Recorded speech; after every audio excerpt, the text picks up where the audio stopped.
So, the title that I've given this resource is a kind of a way of trying to frame how to think about this particular symbol in the text itself. If you think about this particular explanation, crossing the mangrove, a symbol of the effort to live with or try to evade the pernicious influence of the past and of Creole identity. Pernicious just here means harmful. So when we say this, we're talking here about harmful. Pernicious usually means something that operates in a kind of stealthy way. Harmful and kind of stealthily. Harmful by stealth, if something is pernicious.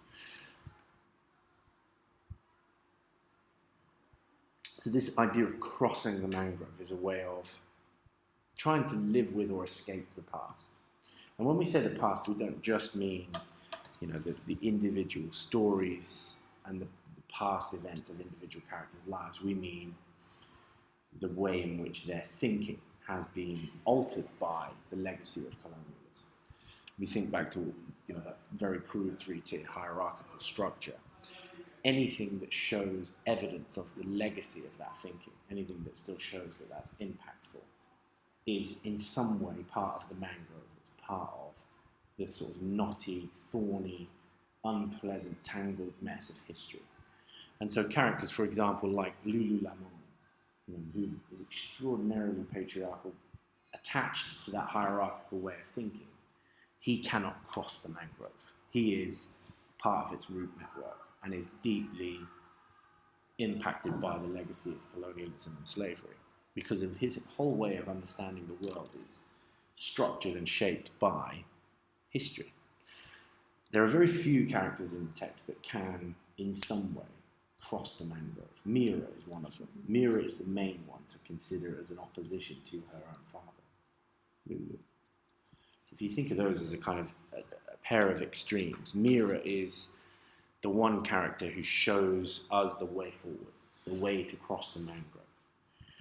So the mangrove then is symbolic of this effort to live with or evade the past, and then of Creole identity. How do you think about and conceptualize Creole identity in a way that allows you to do this, to escape the past or to rethink the way of thinking about yourself? So it's complex in that respect. It is that's like the kind of summary of really the whole purpose of the novel in one symbol. And the reason the symbol works is because of all of the different aspects of it that carry meaning. The interconnectedness of the root network symbolizes the interconnectedness and diversity of Creole identity and the community. The sense of threat that lies beneath the surface of something like a mangrove swamp is in some way an aspect of this symbol, and it represents that hostile, violent kind of interaction that they carry out with each other. Its non-hierarchical nature is part of Creole identity. So you'll see that the symbol itself kind of breaks down into these other facets of that symbol. There are other components to it that basically opens up the whole novel. The whole novel is operating with the symbol. So this here is me trying to summarize, using that sentence structure I'm constantly nagging you to use when you evaluate, the way that the symbol works. While the mangrove symbol captures all of the interconnections, hostilities, and complex interactions that constitute life in Riviera Cell, in doing so it symbolizes both the dangers and the dynamic heterogeneity of Creole identity. So it's both something to be celebrated and a hostile threat at the same time. And that's where the complexity comes from, is that the symbol is trying to define the condition of living. It's not, the mangrove is not the solution, crossing it is. Yeah. But I have a question. Absolutely, fire away. Identity, Creole identity, if it's partly due to the racial and colonialist background, and obviously, as we see with Lulu, he has all of these prejudices and attachment to that.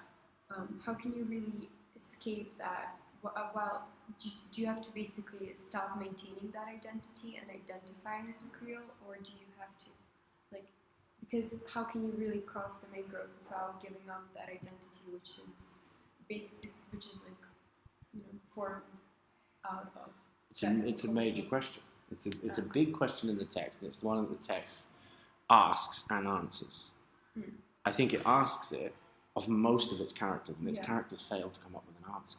How do you, because it involves rethinking and reconceptualizing the way you see yourself.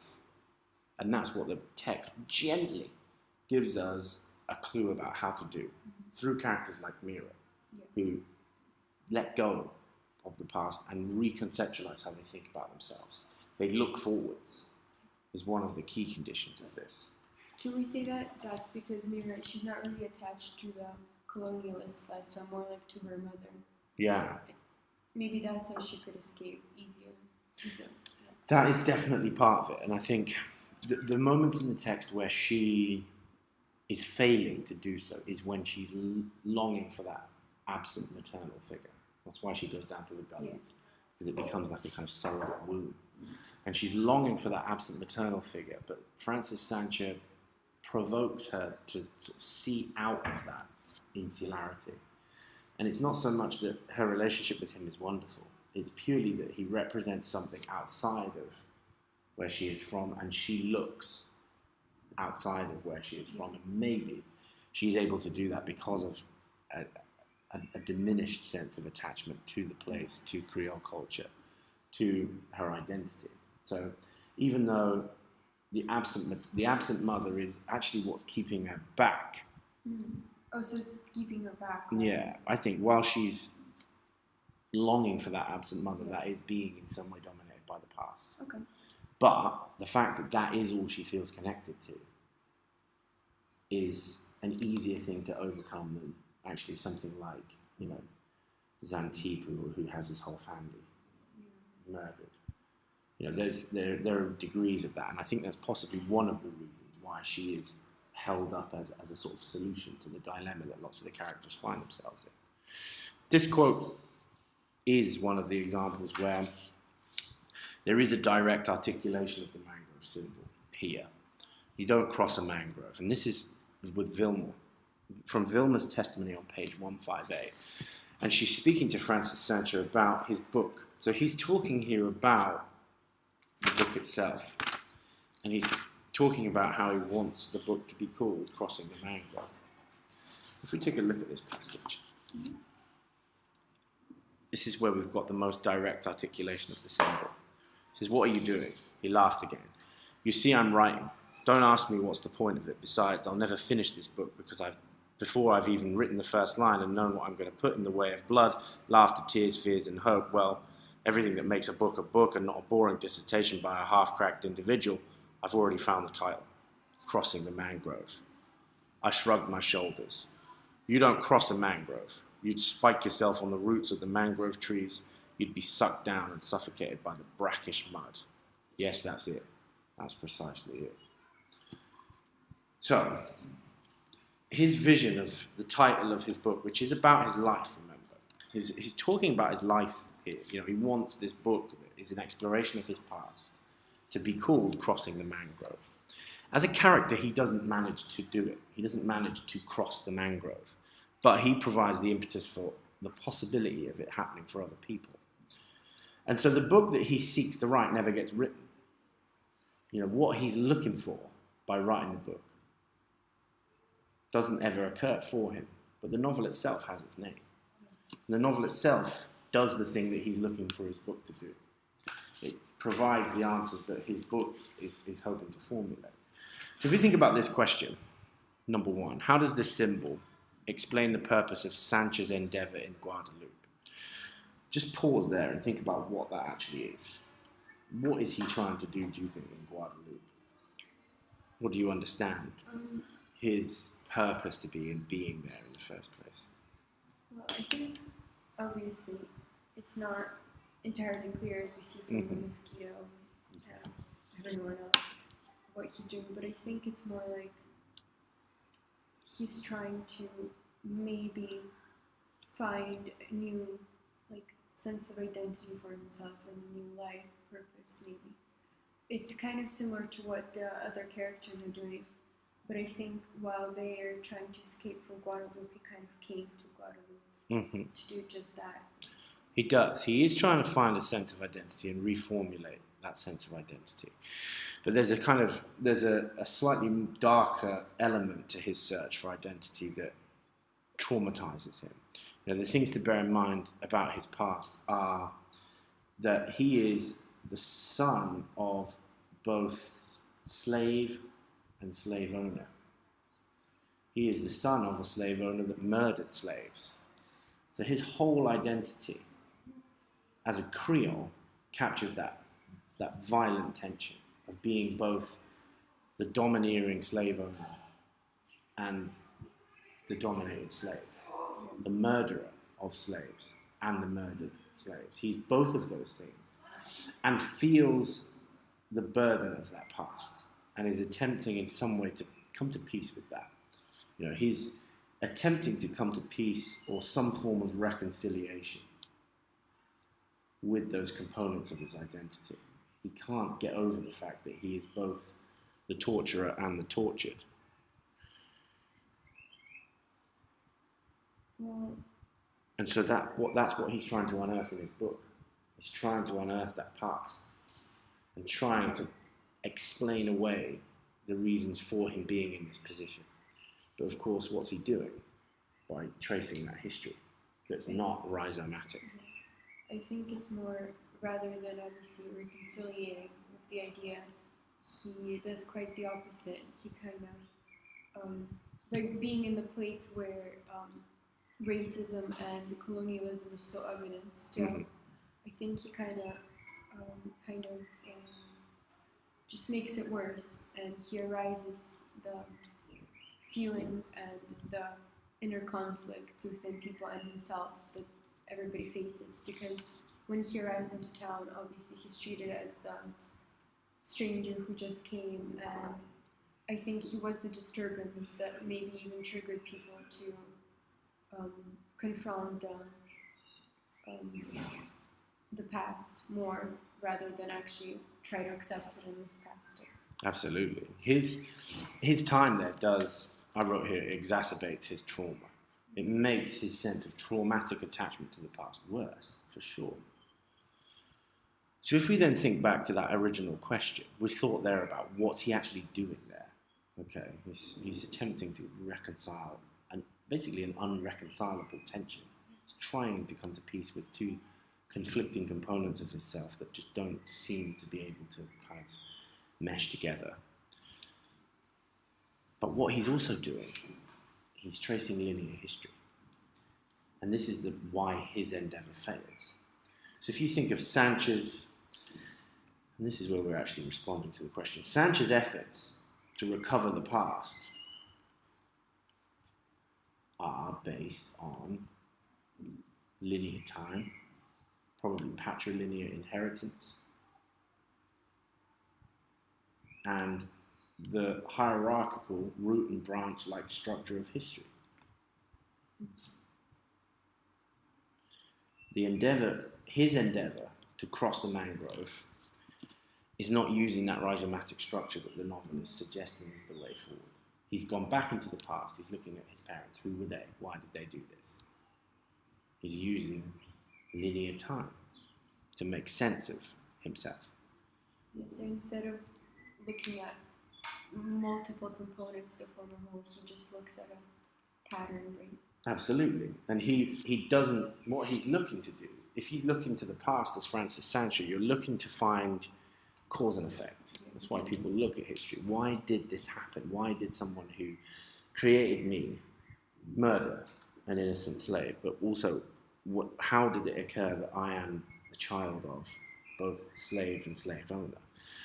And whether or not that produces an answer, what it's doing is something that Condé is showing us is counterproductive, because it's not reformulating a sense of self. It's using all the old models and trying to find a way of excusing them. He's deeply attached to the past. And one of her conditions for reconceptualizing Creole identity is to give up this slavish fascination with the history. to actually let go of it. You know, there's a sort of Zen-like quality to what she's suggesting, to let go of the past and to look into the future and horizontally. It's very relevant right now. I think it absolutely is. You know, the aesthetic of this book is extremely clever. How it embodies in form its political ideology. It produces a formal structure that embodies that political motive of saying, let go of this history, let it go, and rethink how you think of yourself. And think of yourself as contingent upon other people. So you don't make sense on your own because there's someone else connected to you. That actually the way you make sense of yourself is through that interaction, not on your own in isolation, which is exactly why the novel is structured in those interconnected vignettes. No one person's story tells us the story. We can't get the story without going round the root network of this community. And so we go through it sideways. And that's why you'll see it in the way that the lessons are structured here. We're not like Death in Venice kind of plodding through it in a linear narrative, because Death in Venice has a very traditional narrative structure. This text, to find coherence, we have to go through it in a different direction. And that's precisely what we're doing here. So think back to this quote. You don't cross a mangrove. You'd spike yourself on the roots of the mangrove trees. You'd be sucked down and suffocated by the brackish mud. Wilma says this to him, and he says, yes, exactly. What is that? How might you read that as a kind of interpretation of his fate in the novel? Of his fate. I guess in this quote directly, I think he understands just how difficult crossing the mangrove is. Absolutely. And however, he's still optimistic despite his acknowledgement of almost the impossibility of the task, about his own fate. But clearly, since he's found murdered, killed, and dead, he's unable to do that. So I think it kind of mirrors what his fate turned out to be. That despite all of the efforts, he wasn't able to do that because he spiked himself on the roots and he made it worse. He, as you said, exacerbated. Absolutely. And think of the logical plot details. You're completely right here. He is, in this quote, identifying his own difficulties of kind of forgiving and forgetting and moving forwards. Where do we find him? Very first encounter with him. What's he doing? What position is he in? Where is he? Do you remember? When received dead? Yeah. I think he's face down. In the mud. Suffocated by the brackish mud. This is, in some ways, a kind of prophecy of his end. And he always talks about feeling like he's cursed. He is found, he's discovered, face down in the mud. And his own life proves this to be true. His own life proves Wilma's sort of theory here. She's right with him. But his own life then provides the impetus for others. So others provide an alternative vision. But not many of them. They're all female characters who do this.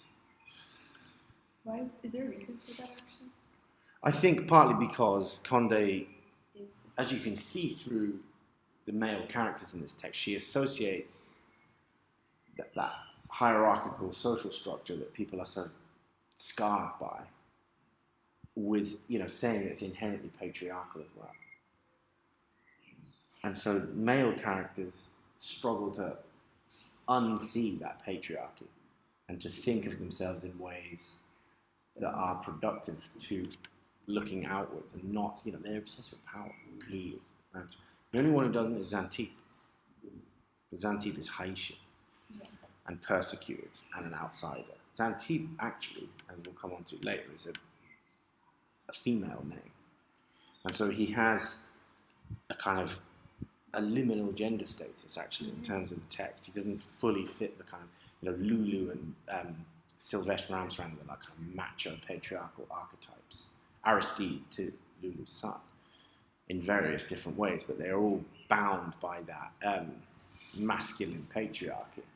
And they, whilst they're thinking in those terms, Lulu wanting to be the supplier of the flowers to the Queen of England and wanting to dominate his nurseries like his ancestors dominated the plantations, and Sylvester's constantly trying to compensate for this moment of humiliation with his father. Aristide is trying to be like Lulu. All of them are trapped in a very hierarchical, rigid, patriarchal way of seeing the world and a rigid patriarchal ideology. Xanthippe is not attached to that. Mira is not attached to it. Is that why the author usually with the females, she is the first person, but with the Precisely. males? If you think of that narrative voice choice, first person narrative is of the characters who are going to attempt to take possession of themselves, to seek self-fulfillment. They don't all succeed, but the ones that do are all female and they're all in the first person. The male characters, you think of the effect of that third person narrative there. Distance. I'm really myself. I'm myself through the lens of an ideology. I'm myself through the lens of some borrowed way of seeing the world. And so that narrative voice is a way of registering the extent to which characters are in command of their own identity and sense of fulfillment. Have a quick look at this extract on page 24 as a kind of follow-up from this. Sancha, early on in the novel, in the page sequence of the novel, on this part of the text, it's in Moise's testimony. He says, one can't lie to one's own flesh and blood. One can't change sides, swap one role for another, break the chain of misery. I've tried, and you see, nothing's changed. After all, it's only justice. If the sun rose on the other side of the world, like first the west, then the east, how would the world work? Perhaps it would be like the fairy tale where the flowers grow roots up, where man's body grows warm only to grow cold, and where speech is given to the wisest, in other words, the animals. You do believe we are born the day we are born, when we land up sticky and blindfolded in the hands of a midwife? I'm telling you, we're born well before that. Hardly have we swallowed our first breath of air than we already have to account for every original sin, every sin through deed and omission, every venial and mortal sin committed by men and women who have long returned to dust, but leave their crimes intact within us. I believed I could escape punishment, and I couldn't. If you think of that as connecting to this symbol, how do you think it connects to the symbol? And don't worry about getting it wrong or saying something strange, because this is really difficult, actually. I think it's okay. So since Mangrove is associated with the past and escaping Creole and identity and the past hostilities and interactions, I think it's very similar here that when the person is born, he already, like here there's a religious connotation clearly to the original sin. And when a person is born, he already inherits the sins of their ancestors. So in a similar way, the person when he's born, such as Sancho, with his being the son of a slave and a slave owner, he inherits the struggle of identity and being able to find himself. Since he's born into this society that's already made his existence difficult and sinful. Absolutely. It's a really, really good explanation of how he inherits trauma. This is the way he sees the past, is that there's an intergenerational inheritance of sin. There's a kind of fatalistic quality to his lament here. He realizes in his mind that he is unable to escape the sinful, violent past of his ancestors. And that's what he's seeking to do. But again, what Condé, I think, would say to this is, well, stop looking there. Yeah. Stop looking backwards and look in a different direction. You can't. I don't think she believes that you can escape the past, but you have to stop trying, and stop trying to make peace with things that you'll never make peace with, and rethink how you make sense of yourself, rather than in that backwards linear fashion. Think of it forwards looking and actually peripheral and sideways. And so this here, I think, provides you with this explanation, almost the subtext of what he agrees with Vilma. Where you'll be suffocated by the mangrove. Well, here's why. This is why you'll be suffocated by it, because we cannot leave the past behind. We're absolutely incapable of leaving the past behind if we see it like he does. And so even though he is in some ways a kind of anti-hero, Yeah. He's an anti-hero because he fails drastically to escape the past, because he's seeking to do it the wrong way. But he is well-intentioned and represents something to all the other characters that forces them to think outside of their own past. And that's really what he does. There's a kind of martyrdom involved in his own life, where he coaxes other people out of their own backwards-looking historical narratives and the ideologies that come from them, and relies, because he is captivating and exotic and other and handsome and attractive and masculine, that he represents something strange. He's an other to them. And that otherness, in some ways, is just the stimulus they need to stop thinking in such insular fashion and such a backwards historical kind of narrative in relation to that. And that's what he ends up unearthing. And what he also ends up unearthing is the way that they are all interconnected. He, as a source of fascination, is the universal feature of the story. And that universal feature is one of those interconnected root networks below the surface. So if you think about the way a mangrove looks above the water, is isolated kind of trees popping up everywhere. And that's what each of the characters in the text thinks. They're isolated from each other. They're alienated deeply from each other. But his life and these testimonies expose that interconnected root work underneath the surface. That they're all fixated with him for various reasons. That they all have this shared experience of alienation, and because it's shared, it becomes universal. And because each of their stories relies upon the others to make sense, you see that interconnectedness. And so, through his own engagement with the past, he provides the impetus for the others to cross the mangrove. So he functions almost like a martyr in this. He almost functions with martyrdom, I think. Not deliberate martyrdom. He's not here to save these people. He's here to try and make sense of and peace with his own past. But accidentally, he provides the possibility of some kind of reformulation to all of those characters. Now, if you take a look further down this looks quite complicated, but actually it's simpler than it appears. If you think of actually then what this symbol means and how you would talk about it, say you wanted to write an essay on this symbol in this book, what things would you talk about? Well, you could obviously use both of those passages and deal with what it symbolizes. But there are kind of three main sub-components to this symbol. And one of the things of the mangrove is that it's non-hierarchical. So the first thing, number 3 here, is anything about the text that is connected to an absence of hierarchy. Mm-hmm. And the reason that the text takes place in the immediate aftermath of his death is because all the characters see death as the kind of the great leveler. In death, we are all equal.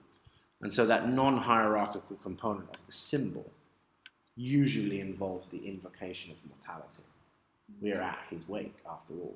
So if he embodies in some way that mangrove symbol, his death is actually the thing that compels that non-hierarchical aspect of the text.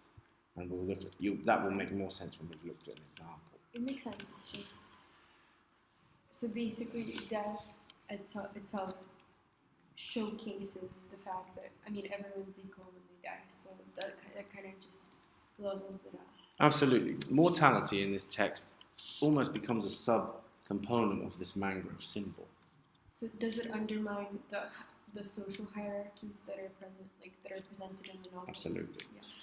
Let's take a look, because if you see, the first one is in that opening dusk section, but we're going to kind of pace through a few of these here, so you can see the consistency behind some of these extracts. These basically where the text invokes mortality. We're looking here at that bottom section of the paragraph on page 9 there. It says, although some of them had never intermarried and gone off to the Grand Front, from where they originated to find a partner, many of them had married into black or mulatto families in the region, and so were related by blood to much of Riviere or Selle. So, if you go to the top of this paragraph, they're talking about the Ramsarans. Despite these petty tensions, bitterness, and jealousies, the Ramsarans were a respected family, always attending ceremonies like funerals, wakes, never begrudging a sizable contribution for the annual feast day or the carnival procession. But then what we find at the bottom is they'd not done this to go and find how many of them had married into black or mulatto families in the region and so were related by blood to much of Riviere or Sel.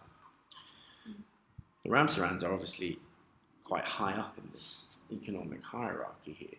But in this case, they're sort of being good citizens and attending ceremonies and the opportunities those things give to display their kind of power. If you look at what's happening, they'd never begrudge a sizable contribution for the annual feast day. They're willing to carry that out, and that there is our kind of reminder of mortality. But they don't notice at these moments that they are interrelated deeply to all the other people themselves who are all deeply interrelated to everyone else. So even though this passage begins with this sense of their hierarchical power over others, it, by stealth and ironically, actually slips in this reminder that they are just as intermixed and interracial and non-hierarchical as everybody else. So actually, even when they think of mortality as a chance to display their superiority, actually what's being revealed is their interrelationship and their lack of hierarchy. So keep that with you, and then jump to the next one, which is page 97. This is in Lulu's testimony. 97 and 102. You have to see what we're doing here, though. Yeah. This is... Conde would be delighted by this. We have to study this text by diving around all through all these different people's testimony. In the middle paragraph, it says, why does death have this power? See that? 4 lines into the middle paragraph. Yeah. Why does it silence hatreds, violence and bitterness and force us to bend down on 2 knees when it turns up? And even more than that, it hastens to transform people's minds. Soon someone will probably start to embroider a legend around Francis Sancho and make him out to be a misunderstood hero. How do you think that connects to the previous extract? Well, I think here he shows that if Ramsarans are trying to use death as an opportunity to display their social superiority, I think here he says that death is technically the one big equivocator, kind of. So there's no reason to display somebody's wealth here because everybody will bend down and fall before death. And the only way, I guess, he says that you can transcend through it is become a legend, like Francis Sancho, because that's the only way you can really leave legacy behind. Absolutely. If we take a look at a couple of smaller details from within this, it forces us to bend down on 2 knees when it turns up. This is Lulu, remember. He loves the hierarchy. He identifies here that there's a kind of the vocabulary word genuflection means to bend down on 1 knee for someone in a kind of a display of your submission. He resents this, that death is this leveler.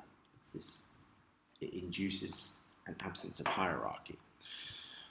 And then it hastens to transform people's minds. And that's exactly what Conde wants out of his novel. That's exactly what Crossing the Mangrove involves, and that's precisely why he hates it so much, because he's attached to the ideology of the past and that way of making sense of things. But what this does articulate is the power of mortality to create the kind of non-hierarchical playing field for this reconceptualization of the self. I have a question. For example, if we do, obviously, all characters confirm it, death is the great lover, can you really say that past death, although the characters themselves aren't alive, they still have a sort of hierarchical identity because, for example, someone is more remembered, and so technically you can say that through, like, Francis Sancho, as you said, he might become a legend. Even after death, you're kind of stuck in this hierarchy because somebody will be remembered more than others. Someone else might be seen as great. Yeah, I think it's an interesting thing to draw attention to. That you kind of think of it on the lines of, well, would there be this amount of ceremony if, like, Xanthippe died, for example? One thing I would say about that is that it doesn't matter. With Sancho, he doesn't come from this community in the way that it recognises, and so they feel, and as you notice if there's kind of visitors to school, everyone feels obliged to put on the best possible version of themselves. And so the fact that he's not from this location, even though everyone seems to hate him, they feel obliged to display a sense of ceremony and memorialization because he is other to them, because he is from the other side, what's on the other side of the mangrove. And so it's only him that could precipitate this type of reaction. I think if one of the other characters died, this whole reconceptualization won't happen. Okay. And so it's important that he is other to them, because that's what the fact that they get attached to something that's different from themselves is what lifts their head up from out of the spiny mangrove. Yeah. He's the reason that they take their head up and look around and rethink. You never get an answer here. We don't know what Mira gets up to. Yeah. She doesn't say, "Oh, and I'm gonna go to America and become a biological researcher." There's nothing like that. It's, I might just think differently, actually. And it's just the beginning of the process. And that's all we get left with, is what provokes that beginning of reconceptualization. Take a look at 102.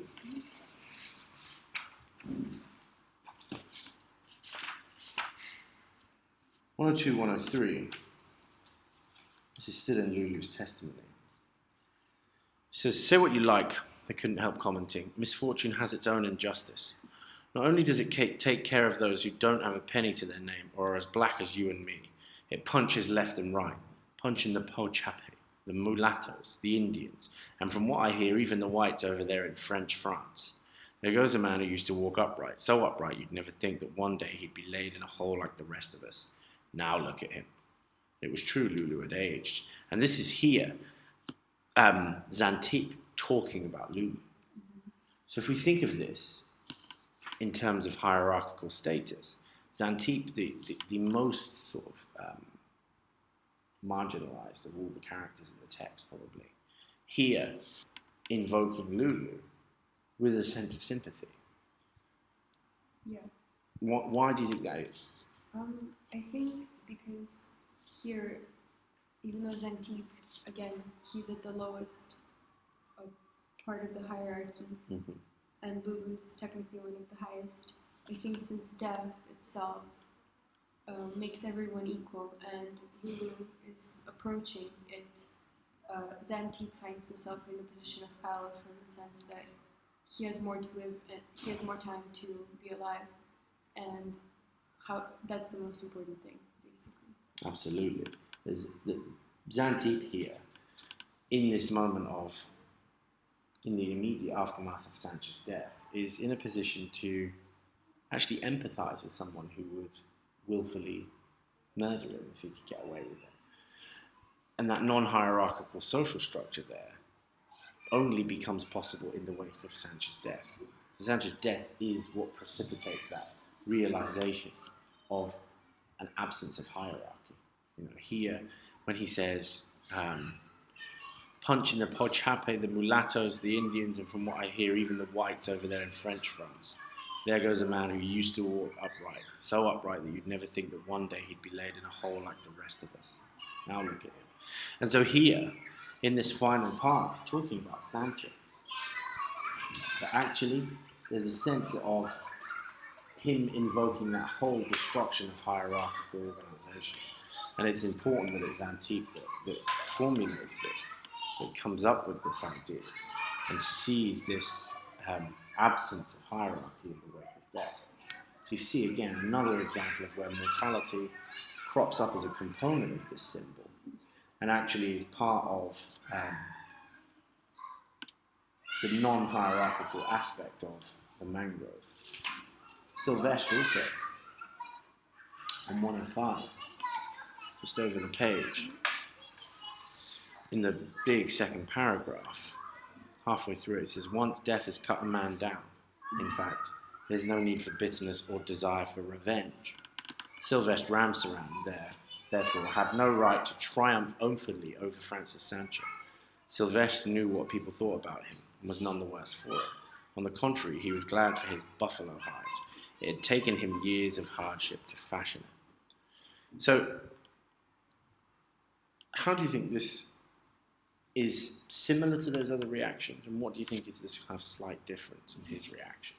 First of all, what's similar about Sylvestre's response to Sancho's death? The important thing to remember is that he should hate Sancho because Sancho has had an affair with his daughter.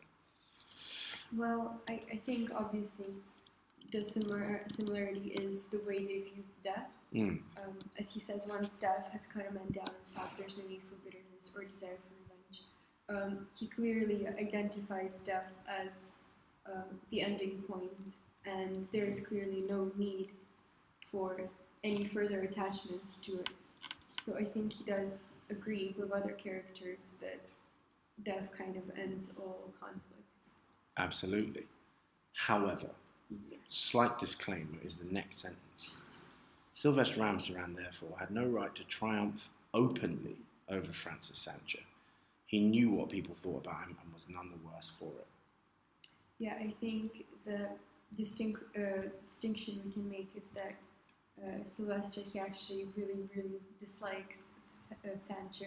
And although, of course, many citizens don't like him, he really despises him for his relationship with his daughter, and basically him being that impetus for others opening up their thinking process. So I think he hates him for that and for disturbing his position. Most definitely. This word openly. He'd still do it. Exactly. He's still triumphing over it, but it's just happening privately. It's happening internally. And this is why he's narrated in third person, because he hasn't let go.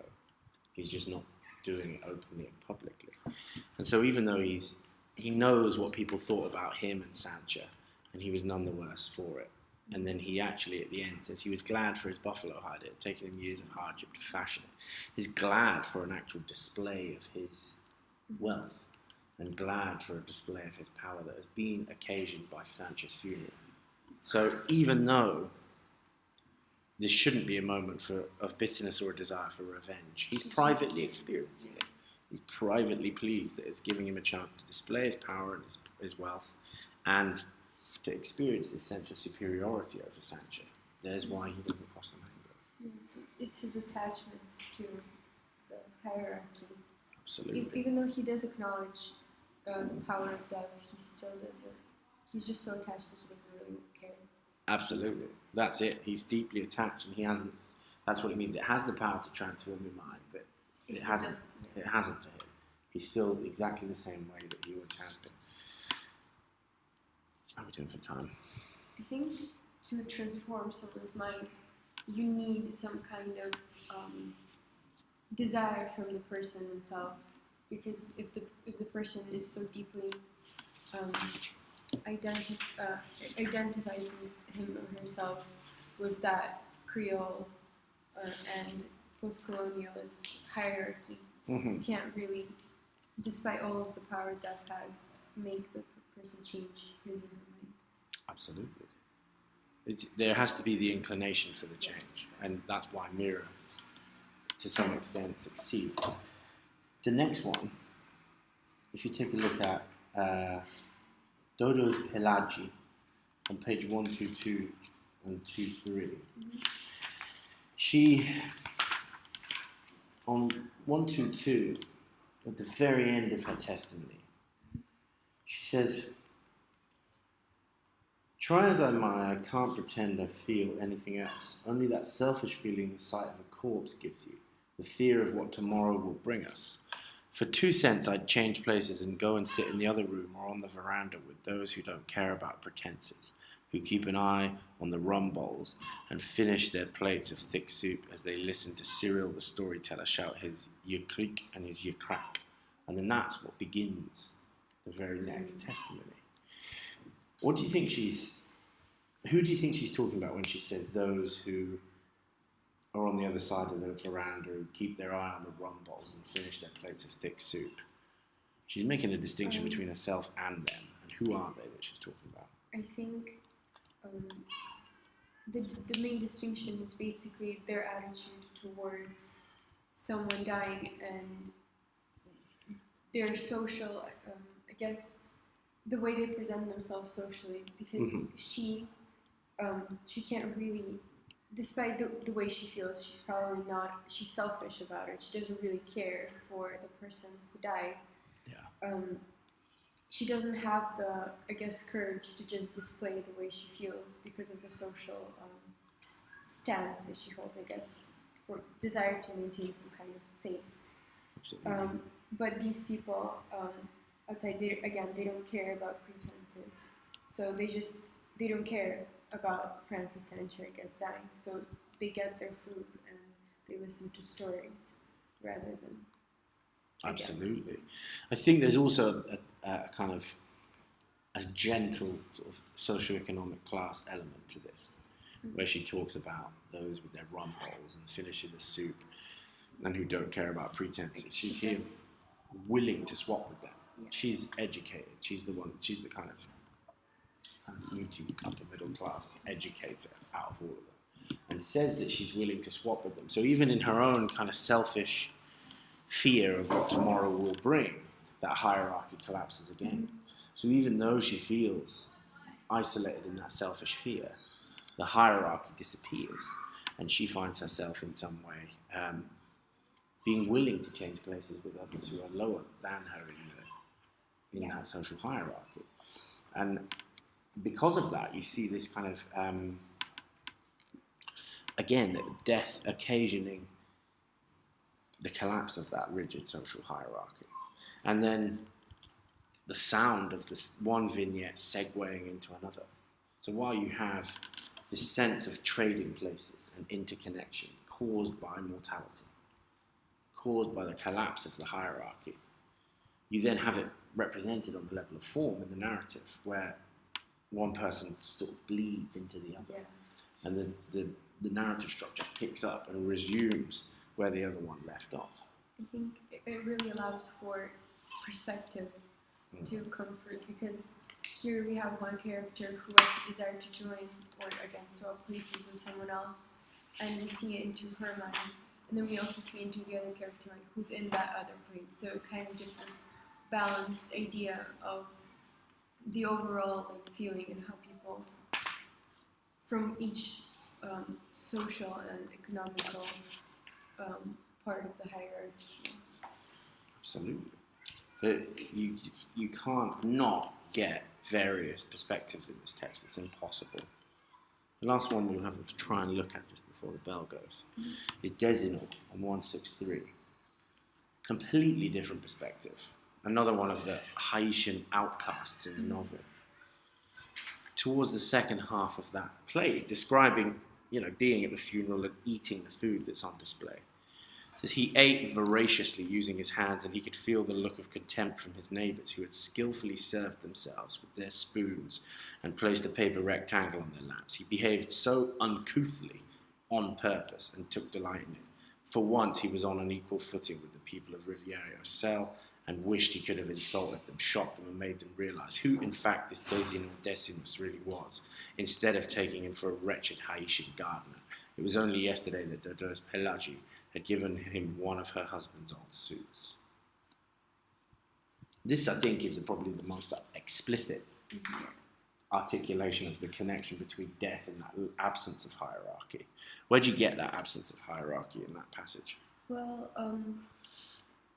with Sancho's death, comes the opportunity for him to feel as if there is no social hierarchy, there is nothing he has to, there's no social standard he has to adhere to please anyone. Absolutely. And so basically he's able to show his worst self, and other people will have to tolerate him, which usually wouldn't happen. Yeah. That phrase where he says, for once, he was on an equal footing with the people of Riviere-Ocel and wished he could have insulted them. He knows that in the pleasantries of the ceremony, he can do what he likes and they can't act on their hostilities.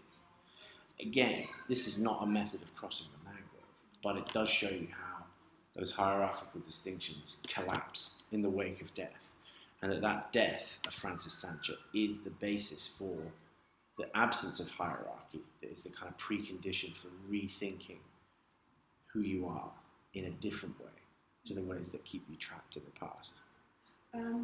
I think that in this case, it's kind of a bit contradictory what he's doing, because even though by partaking in this event and in this behavior, he's breaking down the hierarchy, he's also kind of adhering to it within his thoughts. He's so angry at these people who have a higher social standing than him, but he can't really escape that. And even when one chance he has to really just do what he wants, he does something negative on purpose just to spite them.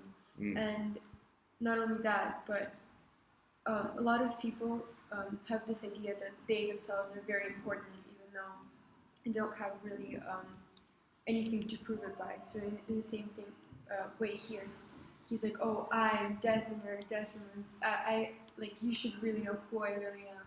I'm not just a gardener. And clearly he showcases his desire to be a part of that hierarchy despite just hating it so much. Yeah. And that's why he's in third person too. There he is. And another man. What were you going to say, Karen? Yeah, sorry. He also, when he says that Dodo's Pilar should give him one of her husband's old seeds, he once again just shows that his attachment to the hierarchy, because he sees Ms. Dodo's as someone higher than him, and he sees it as a privilege of having one of these hand-me-down items. Yeah. And again, just he says he doesn't want to be a part of it. He hates it, but nonetheless he conforms to it. So. Yeah, I mean if you have a look a little further down, he actually gets annoyed by this, but the point still holds. Yeah. He says he had almost thrown her jacket and trousers back at her face, so threadbare were they that you could see right through them. So at that point, he is really annoyed about it, but he takes it. Yeah, it's still concerned by what it displays. Yeah. Did you miss that?